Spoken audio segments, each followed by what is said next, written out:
그렇습니까? 자, 오늘 함께 하신 말씀은 레위기. 여러분들 그다지 좋아하지 않는 레위기 1장 3절에서 9절 말씀 함께 보도록 하겠습니다. 좋아해야만 되는 성경 말씀인데 레위기 1장 3절에서 9절 말씀 함께 보도록 하겠습니다. 레위기 1장 3절에서 9절 말씀입니다. 함께 읽도록 하겠습니다. 그 예물이 소의 번제이면 흠 없는 수컷으로 1장 3절에서 9절 말씀입니다. 그 예물이 소의 번제이면 흠 없는 수컷으로 회막문에서 여호와 앞에 기쁘게 받으시도록 드릴지니라. 그는 번제물의 머리에 안수할지니 그를 위하여 기쁘게 받으심이 되어 그를 위하여 속죄가 될 것이라. 그는 여호와 앞에서 그 수송아지를 잡을 것이요 아론의 자손 제사장들은 그 피를 가져다가 회막문 앞 제단 사방에 뿌릴 것이며 그는 또 그 번제물의 가죽을 벗기고 각을 뜰 것이요 제사장 아론의 자손들은 제단 위에 불을 붙이고 불 위에 나무를 벌려놓고 아론의 자손 제사장들은 그 뜬 각과 머리와 기름을 제단 위에 불 위에 있는 나무에 벌려놓을 것이며 그 내장과 정강이를 물로 씻을 것이며 제사장은 그 전부를 제단 위에 불살라 번제를 드릴지니 이는 화제라 여호와께서 향기로운 냄새니라. 아멘. 제목은 뭐 그렇습니다. 제목이 참 어렵더라고요. 저는 예배를 회복합시다라는 제목으로 하나님 말씀 함께 나눴으면 합니다. 레위기서가 정말 중요하거든요. 레위기서가 이해되면 예수님의 십자가 사역이 이해가 바로 되어지거든요. 그래서 레위기서를 목사님 잘 가르쳐 주고 계시지만은 한번 공부해 보셨으면 좋겠다라는 생각이 들었습니다. 레위기서 1장에 보면은 이제 여러 가지 이제 5대 제사가 이제 나오죠. 첫 번째로 이제 번제에 대해서 말씀하고 있는데 번제가 항상 먼저 나와요. 속죄제가 먼저 나올 것 같지만 사실은 번제가 제일 먼저 나와요. 번제가 왜 첫 번째로 나왔느냐 라는 생각도 해보셔야 돼요. 우리 생각 없이 그냥 말씀해 주신 거 따라가면 됩니다 라고 생각하실 수도 있겠지만은 말씀은 의도하지 않는 게 없거든요. 그래서 모든 것들이 의도되어졌고 하나님의 뜻 안에서 우리 가운데 풀어져 있는데 그래서 왜 번제를 먼저 말씀하시는가 라는 생각을 좀 해봤으면 좋겠습니다. 오늘 말씀을 보면은 그 힌트가 나와져 있는데 다른 제사도 마찬가지예요. 속죄제도 그렇고 화목제도 그렇고 이 패턴입니다. 다만 이제 번제는 전부를 살라드린다고 되어 있잖아요. 그것이 다른 건데 그를 보셔야 돼요. 오늘 말씀해 보면 그가 나옵니다. 그 예물도 있지만 그는 그것을 보셔야 돼요. 이것이 오늘 예배를 향한 우리들의 포인트가 되어지거든요. 왜 그는이라고 되어져 있는지를 한번 보시면 이게 개역개정이라 가지고 조금 어려운데 공동번역이나 또 쉬운 번역이 있잖아요. 뭐 쉬운 성경도 있을 것이고 그런 걸 보면 좀 더 명확하게 현대어적인 표현으로 되어져 있는데 뭘 말씀드리고 싶은 거냐 하면 제가 짧으니까 바로 들어가면 예배는 원래 내가 드리는 거예요. 드려주는 게 아니에요. 구원은 누가 구원받는 거예요? 내가 구원받는 거죠. 할아버지 믿음이, 아버지 믿음이, 어머니의 믿음이 혹은 나랑 너무나도 친하고 인격적으로 내가 존경하는 분의 믿음이 나를 구원할 수 없어요. 냉정한 말씀 같지만 내가 구원받는 거고 내가 예배하는 거예요. 오늘 말씀 또 예배로 좀 축소시켜서 나가면 우리 제사를 생각할 때 다 제사장이 드려주는 것처럼 생각하잖아요. 그죠? 그잖아요. 우리 그렇게 생각해요. 제대로 안 보시니까 항상 그냥 쑥 대충 넘어가시잖아요. 근데 오늘 말씀을 보시면 누가 하는지를 보세요. 제가 다시 한번 읽겠습니다. 제가 읽을게요. 그 예물이 소의 번제이며 흠없는 수컷으로 회막문 앞에서 문에서 여호와 앞에 기쁘게 받으시도록 드릴지니라. 그 예물이 누가 가져왔어요? 지금 누가 가져왔어요? 이게 중요합니다. 누가 가져왔습니까? 죄인이 들고 제사 지내야 될 당사자가 들고 온 거예요. 준비되어 있는 게 아니에요. 물론 뭐 예수님 시대에는 그걸 삽니다. 샀어요. 그래서 이런 건 다르게 이제 목사님께서 가르쳐 주실 것인데 뭐 변질되어지기는 하지만 어쨌든 레위기서에서 말씀하시는 제사의 기본은 내가 가져온 거예요. 그 당시에 뭐 교통 좋았습니까? 뭐 고속버스 있어요? 비행기 탈 수 있습니까? 예를 들어 우리나라 서울에 재단이 있다. 그러면 저 제주도에서부터 준비하는 거예요. 괜찮은 그 중에서 괜찮은 가장 흠없는 걸 고르는 거예요. 그 양이든 소든 양이라 칩시다. 양을 구해가지고 애지중지 해가지고 케이스에 딱 나가지고 안 다치게 해가지고 갖고 옵니다. 갖고 오다 보면은 사람이 걸어오잖아요. 그 대신에 다 걸어올 거 아니에요. 그럼 어떻게 됩니까? 하다 보면은 뭐 막 길이 안 좋으니까 막 떨어뜨릴 수도 있잖아요. 그럼 양이 다칠 수도 있잖아요. 그럼 어떻게 됩니까? 다시 우리 제일 싫어하는 게 뭡니까? 다시 하는 거. 다시 가는 거예요. 집에 가가지고 야 니는 안 되겠다 이러면서 이제 다시 괜찮은 애를 들고 겨우 들고 와가지고 해망 앞에 섭니다. 누가 들고 왔어요? 자신이 들고 온 거예요. 또 계속하겠습니다. 그는 번제물의 머리에 안수할지니 그를 위하여 기쁘게 받으시면 되어 그를 위하여 속죄가 될 것이다. 누가 안수해요? 그게 전가죠. 전가. 그가 하는 거예요. 이것도. 그 다음에 이제 하이라이트로 가겠습니다. 다시 그는 여호와 앞에서 그 수송아지를 잡을 것이요. 뭐라고 되어 있습니까? 누가 잡아요? 송아지 누가 잡아요? 여기 송아지로 되어 있는데 양을 해칩시다. 누가 잡아요? 양 아니라 새라도 누가 잡아요? 내가 잡아요. 내가. 제사장이 잡는 게 아니에요. 우리 오해를 많이 하는데 자기가 잡아야 돼요. 소를 칩시다. 소는 정말 힘이 셉니다. 수송아지가 제가 최근에 듣기로는 거의 1톤에 육박하거든요. 암소는 좀 작고. 그 육중한 몸으로 한번 휘두르면은 우리가 한번 휘두르는 거하고 같겠어요? 한번 휘두르면 어떻게 됩니까? 사람은 못 이깁니다. 그 소의 힘에. 나가 떨어지는 거죠. 그럼 소가 아나 내 죽여줘 하고 있습니까? 그럴까요? 과연 소가? 아니에요. 발버둥을 칩니다. 단번에 죽여야 되거든요. 단번에 죽여야 돼요. 소를. 그럼 어떻게 합니까? 소가 얏 하면 피하는 거죠. 그럼 어디에 맞습니까? 머리가 크니까 대충 눈두덩이 좀 맞아요. 그럼 피가 터집니다. 그럼 잡았습니까? 안 죽어요? 안 죽어요. 그렇게 하면 더 날뛰죠. 씨름을 하는 거예요. 한 번에 잡는다 되어 있지만 이거 아니에요. 어떻게 잡습니까? 치열하게 잡는 거예요. 얘가 한 방에 죽을 때까지 정확하게 급소를 찔러가지고 죽을 때까지 잡는 거예요. 그렇게 하다 보면 어떻게 됩니까? 내 몸에 뭐가 낭자합니까? 피가 낭자한 거예요. 살점이 튀어나가요. 이게 그걸 누가 한다고? 내가. 또 계속 할게요. 제가 좀 징그럽긴 하지만 그는 또 그 번제물에 가죽을 벗기고 각을 뜰 것이요. 요까지만 읽겠습니다. 누가 합니까? 내가 한다고. 내가 한다고. 내가 하는 거. 진짜 이제 본론으로 들어가서 번제의 의의가 뭐죠? 번제의 의의가 뭐냐 하면 자기 중심성을 내려놓는 거예요. 내 중심성을 내려놓는 거예요. 그래서 이게 너무 중요해요. 그래서 첫 번째 나온 거예요. 아까 초대에 말씀드렸지만 왜 번제가 첫 번째냐? 죄를 회개하는 거 좋아요. 은혜 받는 거, 주님과 화목하는 거 좋아요. 그런데 뭐가 먼저 돼야 된다고요? 자기 중심성을 내려놓지 않으면 헛방. 그때뿐인 거예요. 그러니까 하나님께서 우리의 치열하게 뭘 연습하시는 거예요? 자기 중심성을 내려놓는 연습을 시키시는 거죠. 누가 합니까? 내 중심성을 치열하게. 링을 떠나면 안 됩니다. 소를 잡아야 됩니다. 정확하게 그 소를 찔러서 한 방에 죽여야 돼요. 가죽을 벗기고 각을 떠야 돼요. 잘라내요. 그러면 그걸 가지고 아론이 기름을 뿌리고 불살라라고 하나님께 드리는 거예요. 누가 예배하는 겁니까? 그럼 누구 중심성을 내려놓는 거예요? 내 중심성. 이게 예배가 중요하다고. 예배의 참 의미가 첫 번째가 뭐냐면 하나님을 찬양한다는 거죠. 할렐루야가 하나님을 찬양하는 거잖아요. 왜 찬양합니까? 하나님이 왕이시라고요. 누구의 왕이시라고요? 내 왕이시라고. 내 삶의 주인이시라고 하잖아요. 누구 삶에? 내 삶에. 그러니까 주님이 예배 받으셔야 된다고. 반대로 얘기하면 뭐예요? 나는 아무것도 아니라고. 내 삶은 당신 거라고. 그러니까 예수님께 십자가에 돌아가심을 통해서 우리 이제는 누구로 사는 거예요? 예수로 사는 거예요. 들여졌기 때문에 단번에. 누구의 피로요? 내 죄가 좋은 것 같지만 예수의 피로 우리가 구원받았어요. 그럼 이제 누구로부터 살아가는 거예요? 예수로 살아가는 거죠. 내 중심성은 어디로 가는 거예요? 예수께로 된 거죠. 가게 된 거죠. 이 예배가 중요하다. 예배가 시시합니까?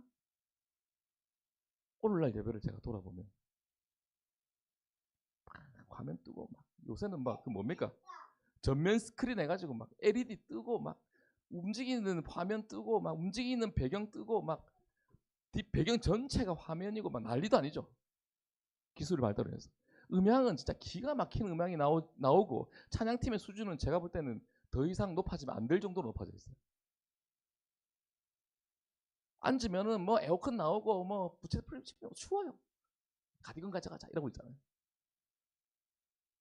안내 다 해주죠. 헌금군 다 헌금 맞죠. 주보 다 펼쳐져 있죠. 전광판 뜨죠. 광고 뜨죠. 나와가지고 이 목사님 저 목사님 나와가지고 일일이 설명하죠. 수많은 사람들이 예배를 봉사하는데 예배 누가 하는 거라고요?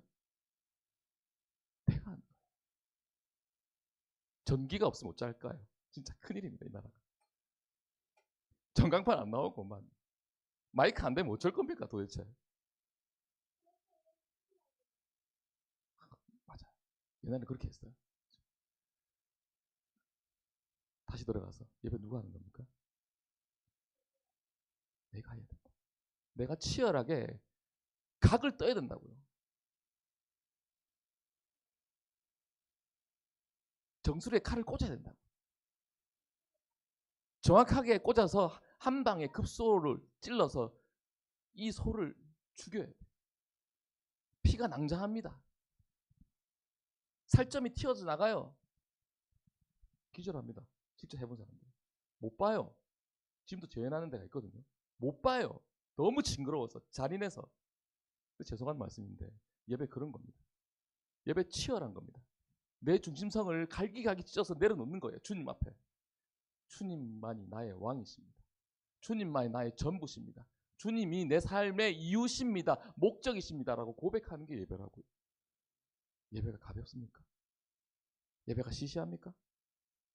교회에서 드리는 예배, 화려한 예배는 중요한 예배고 가정에서 드리는 가정 예배는 사소합니까? 너무 똑똑한 우리로 왔다는데 이 시대에 너무 예배가 사소해졌어요. 그리고 내 중심성을 내려놓기보다는 내가 받는 예배가 되어졌어요. 어디 한번 예배 드려봐라. 조 목사님 말씀, 저분의 문제가 있어. 찬양팀 저 친구 오늘 틀린 것 같아. 성가대 찬양 오늘 좀 연습이 부족한 것 같아. 갈아야겠어 지휘자. 오늘 세션 저 부분에서 틀렸는데 거슬려. 이 예배 맞아요? 예배 맞아요? 내가 하나님께 집중하고 있는데 이 치열하게 하나님 앞에 나아가고 있는데 내가 피를 토하는 심정으로 주님 앞에 나아가야 되는 그 시간에 그러고 앉아있다고요. 그럼 예배가 될까요? 그 예배 드린 거 맞아요? 예배 드릴 수도 있겠죠. 근데 저는 좀 아닌 것 같아요. 예배의 참 의미가 너무 퇴색되어 버린 것 같아요. 문화 속에, 우리 문화 속에. 지금 한국의 예배가 어떻게 흘러가고 있는지 저는 잘 모르겠어요. 수많은 예배가 드려지고 내가 그것을 영상을 통해서 바라보는데 그런 찬양을 들여다보는데 사람이 너무 중요해져 버렸어요. 앞에 선 사람이 중요해져 버렸고 앉아있는 사람이 너무나도 중요해져 버렸어요. 모시죠. 거의 모시는 수준 아닌가요? 이 정도면? 예전에 예배 어떻게 드렸어요? 제가 얘기 듣기로도 뭐 사투리가 한데 가마떼기 그렇게 예배했대요. 불과 30, 40년 전에 제 모교회 목사님께서 개척하셨을 때 그렇게 얘기를 하시더라고요. 78년도인가 개척을 하셨는데 그렇게 예배했대요. 뭐 좋습니까? 그냥 옛날 세면이죠, 세면. 이 뭐 도배 이렇게 아름다운 거 없어요. 마이크 있습니까? 없어요. 강단 있어요? 없어요. 그냥 가마떼기 앉아놓고 그냥 기도하는 거예요. 그런데 그때 그 예배를 여러분들 상상할 수 있습니까? 주님밖에 답이 없어서. 주님밖에 답이 없어서. 주님 앞에 울며 통곡하고 주님만을 찾았던 그 예배가 불과 40년이 지난 지금 이 시각에 우리의 예배는 어떤가? 우리 예배팀이기도 하잖아요. 예배 안 사소해요. 너무 중요해요. 왜 예배가 온전히 하나님께 드려지지 않으면 내 중심성이 꺾이지가 않아요. 여전히 내가 살아서 회개도 꿈틀꿈틀거리는 내 자아가 살아서 그냥 있다니까요. 담임 목사님이 신방 왔는데 이 집에 더 기도해주면 삐져가지고 교회 안 나오고. 진짜 그렇다니까. 그게 우리라니까. 그러니까 힘들어요. 목회라는 게. 많은 사람들을 공평하게 대하고 싶지만 그게 사람이 됩니까? 어땠다고 보면 좀 더 할 수도 있고 한 번 인사 더 할 수 있고. 그러면 좀 눈빛이 달라지는 거죠. 근데 뭐 하고 있는 거예요, 우리가 지금? 하나님 앞에 나와서 예배하고 있는 거 맞습니까? 전부 판단하고 있고, 그죠? 그런데 어쨌든 우리들에게로 다시 돌아와서 안 중요해요. 뭐 그래도 됩니다. 다시 본론으로 들어가면 무슨 말씀이냐면 내가 예배하면 돼요. 남들이 어떻게 해도 내가 예배하면 돼요. 그 마음은 어떤 마음이어야 된다고요? 자격지심성을 내려놓는 마음. 칼을 들어가지고 소를 찔러 쪼개는 그 마음으로 하셔야 돼요. 치열하게 하셔야 된다고. 내가 이거 알면 죽겠다는 심정으로 예배하셔야 된다고. 내 주민성을 내려온 그 자리에 성령께서 임하실까요? 임하시지 않을까요? 도우실까요? 도우시지 않을까요? 예배를 통해서 삶이 바뀌어집니다. 소망이 일어납니다. 회개가 일어난다니까요. 성령의 기름 충만한 은혜 가운데 나아갈 수 있다니까요.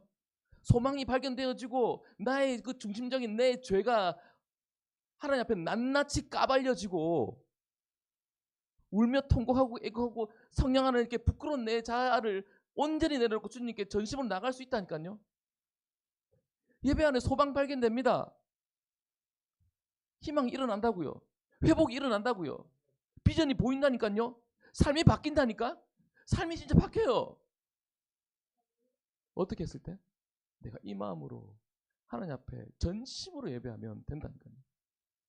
근데 이 시대에 너무 예배가 가벼워져 보여서 찬양팀이 어떻고 목사님 말씀이 어떻고 시스템이 어떻고 아우 덥다 더워 죽겠다 1도만 더 내려주지 이라고 앉아있는 게 아니고 모든 상황 가운데 하나님만 바라볼 수 있으면 좋겠어요. 어떻다든지 못 듣습니까? 하나님께서 그런 예배를 찾고 계세요. 그래서 기도한 거 아닐까요? 그 찬양을 그렇게 지은 거 아닐까요? 예배하는 자 없다고. 주를 위해 모인 많은 사람들이 있는데 그가 찾는 이 하나 없다고 오늘 우리에게 그렇게 말씀하는 거 아닐까요? 주님의 부르심이 보이지 않습니까? 주님의 우리를 향한 간절히 찾으심이 보이지 않습니까? 내가 예배 가운데 너를 만나서 내가 인격적으로 너를 만나서 내가 너를 통해서 내가 일하기를 원하는데 하나님의 뜻을 펼치기 내 뜻을 펼쳐보고 싶은데 준비된 자가 없구나. 나를 예배하는 자가 없구나. 네 중심으로 예배하고 있구나. 네 중심으로 네 삶을 여전히 살아내고 있구나. 그러니까 힘들지. 난 너에게 들어가서 일할 틈이 없어. 넌 너로 가득 차 있어. 끊임없이 우리에게 초청하시는 거죠. 예배 가운데. 너 내려놔. 너 내려놔. 너 할 수 있는 거 내려놔. 너 욕심 내려놔. 그러고 계신 거 아닙니까? 그럴 때 하나님께서 그 사람에게 찾아오셔서 은혜를 더하시고 자복하고 회개하며 주님을 바라볼 수 있는 눈을 열어주셔서 그 10년 가운데 비전을 발견하게 하시고 소망을 발견하게 하시고 회복을 발견하게 하시고 그렇게 하나님 일을 하시는 거죠. 그 한 사람 찾으시는 게 바로 예배라고요. 그러니까 우리처럼 교회 드리는 예배 시시합니까? 금요 예배 시시합니까? 아니에요. 하나님 앞에서는 똑같아요. 똑같이 기회를 주신 거예요. 사랑의 교회는 이런 높은 예배고 소망교회 이런 예배고 우리처럼 교회는 조금 이런 교회 아니에요. 김해중앙교회 예배 이렇고 아니에요. 똑같아요. 뭘만 보신다고요? 다행히 주님께서 우리 중심만 보시고 다행히 우리 예배는 은혜가 넘치는 예배라서 너무 감사할 뿐입니다. 제가 이 예배가 잘못됐다고 말씀드린 게 아니라 오해하지 마시고 우리 제가 왜 말씀을 드렸냐 결론으로 이제 가야 되는데요. 말씀을 좀 찾아보고 하면 좋은데 일단은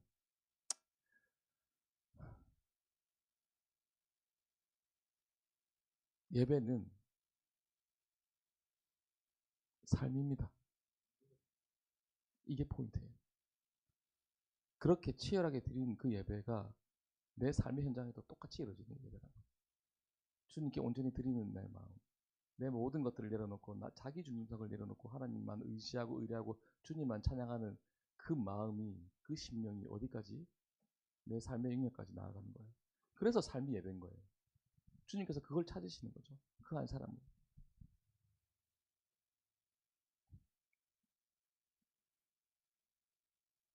그래서 우리 삶이 그랬으면 좋겠습니다. 삶이 좀 치열했으면 좋겠어요.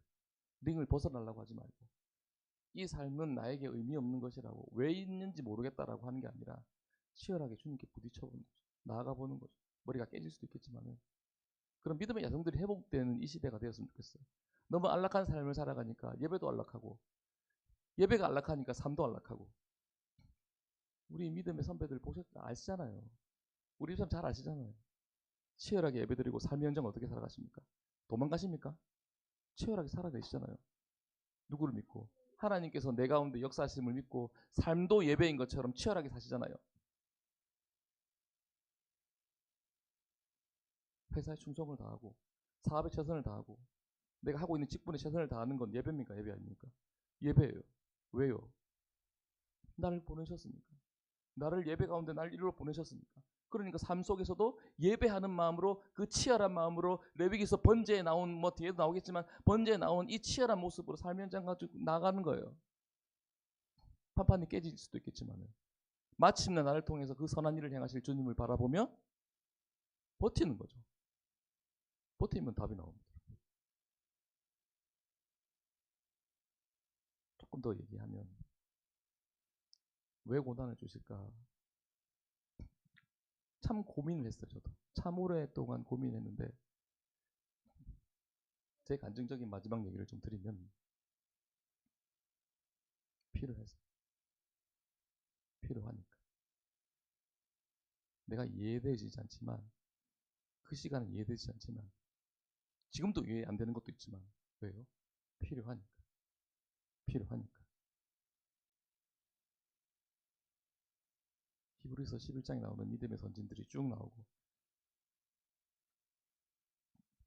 그들이 살아갔던 믿음의 여정들 돌아볼 때 믿음의 주요 온전케 하신 누구를 바라보자? 믿음의 주요 온전케 하신 그분은 누구십니까? 우리 믿음의 길의 작가세요. 작가세요. 작가는 뭘 하는 사람입니까? 글을 쓰는 사람이죠. 뭘 씁니까? 그 나온 주인공의 삶을 다 설계하는 사람이 작가 아닙니까? 누가 우리 인생을 설계하셨어요? 예수께서 우리 인생을 설계하셨다고요. 그러니까 우리의 삶의 모든 영역은 필요합니까? 필요하지 않습니까? 지혜 많으신 그분께서 내 삶 가운데 정하신 길이라고. 물론 죄를 통해서 뭐 그렇게 시험에 빠지고 이런 것들은 별개로 하고요. 믿는다고 하는데 어렵잖아요. 힘들잖아요. 그러면 이렇게 오히려 주님께 말씀하시면 되겠습니다. 아, 이거 나에게 필요한 거지요. 나에게 필요한 시간이죠. 라고 오히려 하나님께 고백할 수 있는 우리들이 믿음이 되었으면 좋겠습니다. 그 삶의 현장에서 어떻게 한다고요? 오늘 예배처럼 살아가시는 거죠. 치열하게 버텨내는 거죠. 치열하게 하나님께 예배하는 삶을 살아내는 거죠. 그렇게 살아났을 때 하나님께서 반드시 그것을 풀어주시더라고요. 어떻게 풀어주시냐면 너 그거 울고 있을 때 나 여기 있었대. 내가 너 도와주어서 쉽게 가고 싶게 하고 싶었지만 너한테 이 시간이 너무나도 필요해서 내가 너 보면서 발을 동동구리며 울고 있었대. 그게 내 데이. 내 능력 없는 줄 알아? 너 단번 해결할 수 있어. 근데 난 못하겠더라. 왜냐하면 네가 반드시 이 시간을 거쳐가야 네가 너 안에 그 정금과 같이 나올 수 있으니까 내가 그걸 모르니까 널 지금 도와주면 안 되겠더라. 우리 애들한테 어떻게 합니까? TV 다 봐. 네 하고 싶은 거 사탕 다 먹어. 이렇게 합니까? 마음이 힘들지만 하지마. 주님하고 똑같은 거예요. 도와주는 게 너무나도 쉽고 그렇게 하고 싶어서 내 발을 동동 구리고 가슴을 치면서 애통해 하시지만은 이 시간 내가 지나가야 되거든요. 그러니까 고난 가운데 두시더라고요. 울면서 두시더라고요. 그러면서 뒤에 고백하시는 거예요. 그 고통 가운데 있을 때, 내 있었대. 내 네 옆에 있었대. 네 안고 울고 있었대. 그분이 주님이시죠. 참 좋은 거 주고 싶어 하시거든요. 결론으로 진짜 들어가겠습니다. 그렇게 삶 속에서 치열하게 하나님을 만나고 이겨내고 통과하기 위해서는 뭐가 먼저 돼야 된다고요? 예배가 돼야 된다. 자기 중심성을 내려놔야 된다. 그러니까 삶의 현장이 예배가 되어지고 예배 현장에 나아갔을 때 주님을 부인하지 않고 그 시간을 버티는 힘을 내는 거죠. 아, 주님이 옳습니다. 주님이 맞겠지요. 내가 지금 고난 가운데 있지만 주님이 옳습니다. 이게 내게 필요한 시간이지요. 라고 해서 그 시간을 버텨내신 그 사람에게 그 심령에 주님 뒤에 말씀하시는 거죠. 내 너와 함께 있을 때. 니한테 진짜 필요해서 내가 도와줄 수 있지만 내가 참았다. 이를 악물고 참았다. 내 안고 울고 있을 때 니 모르지? 니 뒤에서 내가 그래 울었다. 안아. 이렇게 말씀하시는 게 주님이세요. 주님의 지혜는 우리보다 크십니까 작습니까? 시편 139편처럼 모래알보다 많은 그 주님의 수, 우리가 감히 알 수 없는 그 주님의 지혜와 경륜을 우리가 어떻게 이해할 수 있겠습니까? 그 주님께서 오늘 우리 가운데 일하신다니까요. 가장 선한 방향으로, 가장 선하게 내 삶을 이끌어가고 계시다니까요. 주님을 신뢰할 수 있는 그 마음 우리가 붙들었으면 좋겠는데, 그 시작과 출발은 어디로부터? 내가 전심으로 하나님을 찾는, 내 중심을 내려놓는 그 치열한 예배로부터 오는 줄로 믿습니다. 이제부터 우리의 예배가 달라졌으면 좋겠습니다. 주님 앞에 간절함을 좀 회복했으면 좋겠어요. 안락하게 가장 좋은 시설, 가장 좋은 시간, 가장 나에게 귀에 귓전에 간질간질하게 들리는 설교를 찾아 헤매는 삶이 아니라 예배 현장에서 치열하게 주님을 찾고자 발버둥 치며 가슴을 치는 마음으로, 애통하는 마음으로 주님을 전심으로 찾고 통곡하는 그 예배가 회복되어지는 이 시대가 되었으면 좋겠고, 우리 모든 심령들이 되어졌으면 좋겠습니다. 그렇게 예배를 회복하실 그 사람에게 주님 반드시 일으키십니다. 반드시 역사하시고 반드시 선한 일을 행하십니다. 그의 나라와 그 일을 구하라. 그의 나라와, 먼저 그의 나라와 그 일을 구하라. 그리하면 뭐 하신다고요? 모든 것을 더하시는 게 아버지 하나님의 마음이에요. 주고 싶어요. 주고 싶어요. 복 주고 싶어서 안달이 나고 계신데, 내가 준비 안 돼 있는데, 아직도 내 자아가 벌떡벌떡 살아서 서 있는데 어떻게 주십니까? 내 망하라고 주십니까? 못 주시는 거예요. 이 시간 함께 기도하며 나갔으면 좋겠는데, 주님 바로 이 믿음이 회복되어졌으면 좋겠습니다. 내 삶이 정말 주님을 간절히 찾는 그 예배의 모습으로 회복되게 허락하여 주십시오. 주님을 판단하지 않게 하시고, 주님의 계획을 내가 비판하고 그 아버지는 분노하는 것이 아니라 주님이 옳습니다. 내가 주님을 간절히 찾았더니 지금 오늘 내 삶 가운데 오록 이렇게 행하시네요 라고 주님을 부르짖고 찾고 기다리고 그 시간들을 버텨내는 그 사람에게 임하시고 은혜 주시고 복 주시고 반드시 일으키시고 마침내 역전하시는 그 주님을 믿습니다. 그 하나님을 바라보며 믿음으로 나아가는 우리 모든 믿음의 식구들 되어지기를 바라며 함께 이 시간 기도하며